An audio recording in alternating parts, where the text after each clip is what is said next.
과학기술위원회는 오늘 본회의를 열고 내년 정부 차원의 주요 연구개발 사업에 총 11조 529억 원을 배정하기로 결정했습니다. 중앙선거관리위원회가 거액의 공천 헌금을 수수한 혐의로 새누리당 전직 당대표 등을 검찰에 수사 의뢰했습니다. 전국의 주택가격이 2년 만에 처음으로 하락세를 기록했습니다. 시민단체가 은행을 상대로 주택대출에 대한 집단 소송에 나섰습니다. 시청자 여러분 안녕하십니까? 생경제 현장의 최은정입니다. 먼저 오늘의 주요 뉴스부터 전해드립니다. 국가과학기술위원회는 오늘 본회의를 열고 내년 정부 차원의 주요 연구개발 사업에 총 11조 529억 원을 배정하기로 결정했습니다. 이는 올해 예산보다는 3.4% 늘어난 수치지만 부처들이 요구한 것보다는 5천억 원가량 줄어든 규모입니다. 분야별로는 일자리 창출과 직결된 중소기업 역량 강화 분야, 지진 화산 수해 등 재난재해 분야 등의 예산이 상대적으로 많이 늘어난 반면 유사 중복 사업 등은 정리됐습니다. 전문 분야별로는 우주 항공건설 등 거대 공공부문이 1조 4,916억 원, 에너지 지원 환경 등 녹색 자원 분야가 1조 7,698억 원, 첨단 융 복합 분야에 3조 2,226억 원 등이 배정됐습니다. 중앙선거관리위원회가 4.11 총선에서 거액의 공천 헌금을 수수한 혐의로 새누리당 공직 후보자 추천위원과 전직 당대표 등을 검찰에 수사 의뢰했습니다.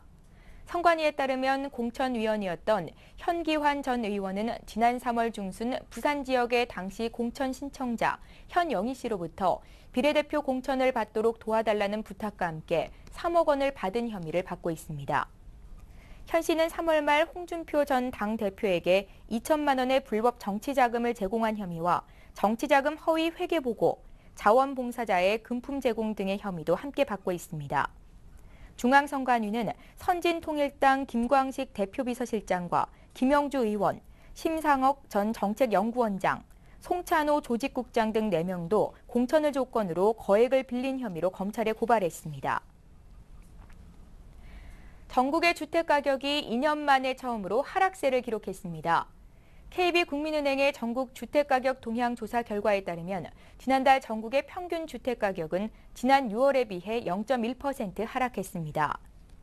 월간 기준으로 전국 주택가격이 내려간 것은 2010년 7월 이후 2년 만에 처음입니다. 전국의 아파트 가격은 지난 6월에 이어 7월에도 전월 대비 마이너스 0.1%를 기록하며 2달 연속 떨어졌습니다. 특히 서울과 수도권의 집값은 0.4%가 떨어져 6월에 비해 낙폭이 2배로 커졌고 강남구는 0.5% 하락해 하락폭이 더 컸습니다. 반면 전세값은 소폭 올랐습니다. 이처럼 매매 가격은 떨어지고 전세 가격은 오르면서 아파트 매매가 대비 전세가 비율은 전국 평균 61.5%로 8년 10개월 만에 최고치를 기록했습니다. 시민단체가 은행을 상대로 주택대출에 대한 집단 소송에 나섰습니다. 금융소비자원은 집값이 하락하는데도 은행들이 무리하게 주택담보대출을 회수하면서 대출자들의 피해가 커졌다며 은행들을 상대로 집단 소송을 제기하기로 했습니다. 소송 대상은 신한은행을 비롯한 대형 은행과 보험사, 카드사 등 대부분의 금융회사들이 포함될 것으로 보입니다. 이 소송은 금융사의 CD금리 조작 의혹 집단 소송에 이어 역대 2번째로 큰 규모가 될 것으로 전망됩니다. 상반기 대졸자들의 구직이 더 힘들어진 것으로 나타났습니다. 취업 포털 인크루트는 국내 상장사 269개를 대상으로 조사한 결과 올해 상반기 대졸 신입사원 입사 경쟁률이 평균 65대 1로 집계됐다고 밝혔습니다. 이는 지난해 경쟁률이 55대 1이었던 점을 고려하면 올해 구직 경쟁이 더 치열해진 셈입니다.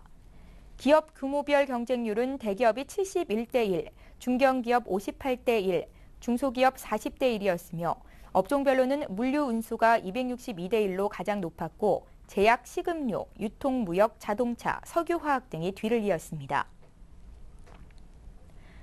백화점들이 올 여름 기간 동안 유례 없이 긴 정기 세일에 나섰지만 매출은 제자리 걸음에 그친 것으로 나타났습니다. 백화점 업계에 따르면 롯데, 현대, 신세계 등 3대 백화점은 올여름 정기 세일에서 지난해 같은 기간보다 1%대의 매출 신장률을 기록하는 데 그쳤습니다. 이는 지난해 세일 기간의 신장률과 비교하면 10분의 1에 불과한 수준입니다. 이번 세일에서는 불황을 모르던 명품의 판매 신장률도 지난해 절반 수준에 머물렀고 백화점 매출의 40%를 차지하는 여성 의류 매출은 눈에 띄게 부진했습니다. 이처럼 백화점 업계의 실적이 부진한 것은 경기 불황이 장기화하면서 소비자들이 지갑을 닫은 데다가 세일 기간 대부분 비와 폭염이 계속됐기 때문으로 분석됩니다. 코스피 지수가 오늘도 약보합권에서 마감이 됐는데요. 자세한 마감 시황을 한동훈 기자 연결해 들어봅니다. 안녕하세요. 네, 안녕하세요. 한동훈 기자 먼저 오늘 마감 소식부터 전해주십시오. 네, 코스피 지수가 이틀째 하락하면서 1870선 아래로 내려앉았습니다. 이일 코스피 지수는 전날보다 10.53포인트 떨어진 1869.40으로 마감했는데요. 전날 미국 증시는 연방공개시장위원회에서 3차 양적 완화 등 추가적인 경기 부양책이 발표되지 않아 실망 매물이 나오면서 하락했습니다. 이에 따라 국내 증시 역시 FOMC 결과에 대한 실망감에 투자 심리가 위축되면서 약세를 보였습니다. 외국인이 2,116억 원 순매수하면서 닷새째 사자 행진을 이어갔지만 개인이 2,123억 원을 순매수해서 지수를 끌어내렸습니다. 개인은 이날까지 7거래일 연속 매도 우위를 보였습니다. 보험을 중심으로 한 기관은 79억 원 순매수를 보였는데요. 다만 연기금과 투시는 각각 700억 원 넘게 내다 팔았습니다. 업종별로는 기계, 통신업, 종이목재, 음식료품 등이 강세를 보였고요. 특히 한국가스공사가 모잠비크 가스전 추가 발견 소식에 크게 오르면서 전기가스 업종도 강세를 보였습니다. 반면 전기전자, 의료정밀, 제조업 등은 내렸습니다. 시가총액 상위 종목 중에서는 한국전력이 전력난 장기화와 전기요금 인상 이슈에 1.19% 올랐고 현대중공업, 현대차도 상승했습니다. 반면 삼성전자가 외국인의 순매도에 2.85% 떨어졌고요. 기아차, 현대모비스도 기관 매도세에 소폭 하락했습니다. 상한가 9곳 등 344개 종목이 올랐고 하한가 없이 447개 종목이 내렸습니다. 말씀하신 것처럼 오늘 연기금이 매도로 돌아서기는 했지만 최근 한 달 동안 연기금이 집중적으로 주식을 사들이고 있다고요? 올 들어 증시가 부진하면서 잔뜩 움츠리고 있었던 연기금이 최근 주식 매수를 조금씩 늘리고 있습니다. 연기금은 이 과정에서 전기전자와 자동차 등 그동안 하락폭이 컸던 우량주들을 저가 매수하고 있는데요. 이일 한국거래소에 따르면 연기금은 7월 이후 국내 주식시장에서 6,333억 원을 순매수하는 등 매수 규모를 늘려가고 있습니다. 국내 증시가 상승 흐름을 이어갔던 지난 3월까지 주식을 대거 팔았던 연기금은 4월에는 877억 원을 사들이면서 순매수로 돌아섰고요. 5월에는 2,747억 원을 순매수했고 6월에도 54억 원의 매수 우위를 기록했습니다. 다른 투자 주체들과 비교해도 7월 들어 연기금의 증시 참여는 두드러집니다. 7월 들어 외국인과 개인은 각각 8,610억 원, 516억 원 매도 우위를 보였지만 7월 동안 연기금은 6,550억 원의 순매수를 기록했습니다.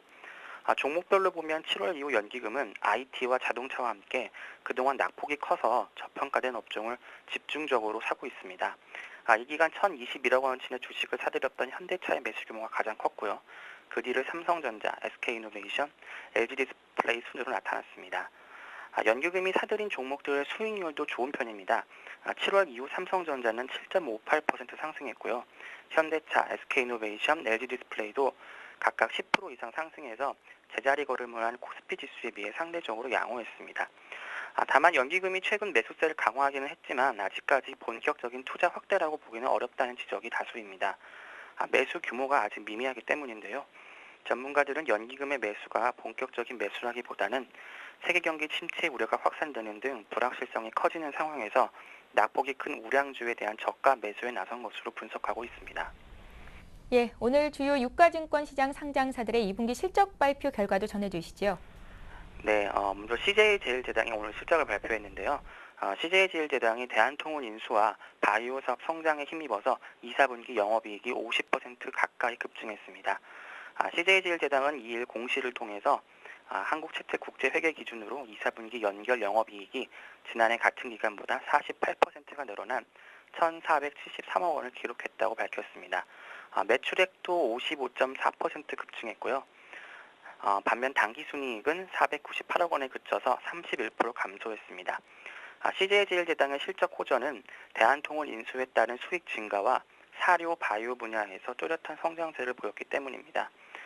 CJ재단 관계자는 대한통운 인수 효과로 2, 4분기 매출과 영업이익이 큰 폭으로 증가했다면서 전체 매출 비중의 28%를 차지하는 바이오 등 생명공학 부문에서 큰 성장세를 보이고 사료 부문에서도 글로벌 사업에서 성과를 보인 점이 긍정적으로 작용했다고 설명했습니다. 한진해운도 주력 노선의 운임 회복에 힘입어서 6분기 만에 흑자로 돌아섰습니다. 올해 1, 4분기까지 극심한 실적 부진에 시달렸던 한진해운의 2, 4분기 매출액은 2조 8,317억 원에 달해서 1년 전보다 18% 증가했습니다. 특히 영업이익이 지난해 2, 4분기 1,703억 원 적자에서 올해 2, 4분기에는 739억 원 흑자로 돌아섰습니다. 한진해운 관계자는 주력 노선인 미주와 유럽의 운임 회복이 수익 개선에 긍정적으로 작용했다면서 원가 절감 등 노력도 한 요인으로 볼 수 있을 것이라고 말했습니다. 예, 오늘 증시 관련 소식은 한동훈 기자에게 들어봤습니다. 고맙습니다. 네.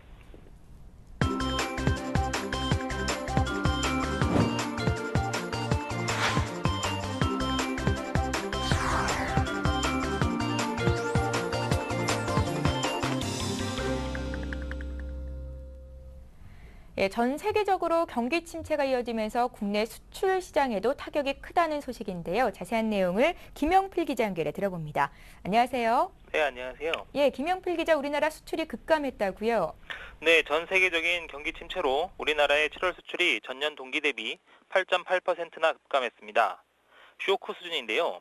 지난 2009년 10월 마이너스 8.5%를 기록한 이후 가장 큰 폭의 감소세로 올 들어 7월까지 누적 증가율도 마이너스로 돌아섰습니다. 무역 1조 달러 달성에도 빨간불이 켜졌는데요. 지식경제부는 지난달 수출이 작년 같은 달보다 8.8% 줄어든 446억 달러, 수입은 5.5% 감소한 419억 달러로 집계됐다고 밝혔습니다. 7월 수출 실적이 나빠지면서 누적 수출 금액은 3,198억 달러로 마이너스 0.8%의 성장률을 기록했는데요. 수입은 3,064억 달러로 1.3% 늘었습니다. 이에 따라 무역 수지도 27억 달러 흑자에 그쳤습니다.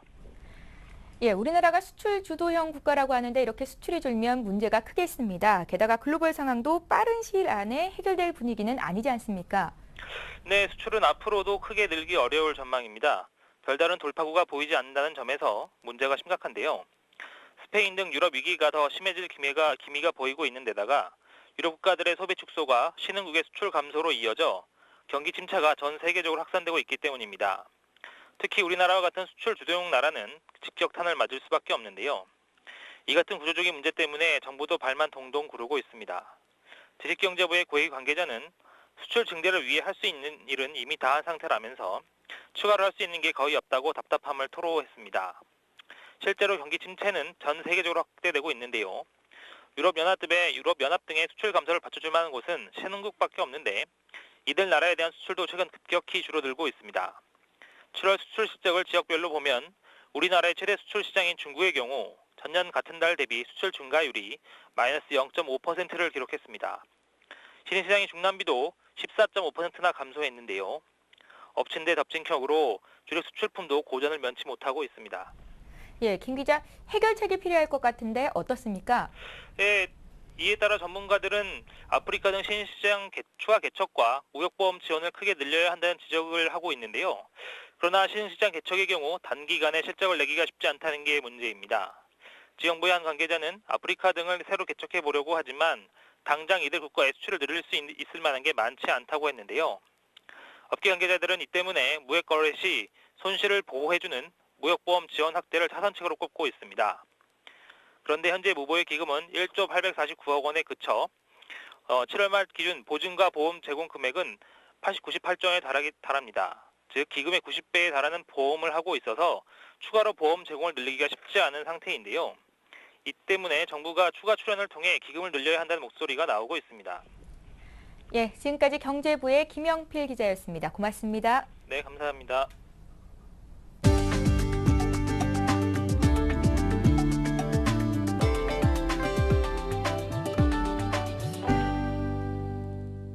현대차의 프리미엄 세단 수출이 10만 대를 돌파했습니다.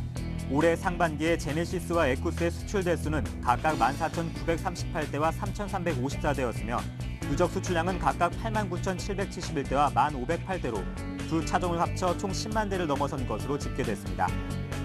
제네시스와 에쿠스는 BMW, 벤츠, 아우디 등 유럽 메이커들이 주도하는 세계 고급차 시장에 도전하기 위해 만들어진 프리미엄 세단으로 출시 이후 꾸준히 해외 판매가 증가하면서 현대차의 브랜드 위상을 높이는 데 크게 기여하고 있다는 평가입니다. 삼성전자가 세계 최고 속도의 64GB 대용량 내장 메모리 양산에 들어갔습니다. 주로 스마트폰의 내장 메모리로 사용되는 이 반도체는 올 하반기에 차세대 고성능 스마트폰과 태블릿 PC에 탑재될 예정입니다. 이에 따라 모바일 기기에서도 3D와 풀 HD 영상 등 고사양 콘텐츠를 빠르고 자유롭게 즐길 수 있을 것으로 삼성전자 측은 설명했습니다. 폭스바겐 코리아가 주력 차종인 신형 파사트를 국내에 선보입니다. 폭스바겐 코리아는 오늘부터 5일까지 서울 그랜드 하얏트 호텔에서 중형 세단 파사트를 주요 고객 700명에게 먼저 공개하는 신형 파사트 쇼케이스를 진행합니다. 신형 파사트의 가격은 3천만 원 후반에서 4천만 원 초반이 될 예정입니다. KB국민은행은 금융권 최초로 경기도 용인시 수지에 고령층 특화 점포인 골드 시니어 PB센터를 연다고 밝혔습니다. 이 점포에서는 스마트폰 강좌와 건강 세미나뿐만 아니라 여행과 쇼핑 예약 대행 등 노년층 고객을 위한 특화된 서비스를 제공할 계획입니다.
오늘 생 경제 현장은 여기까지입니다. 저희는 내일 이 시간에 다시 찾아뵙겠습니다. 고맙습니다.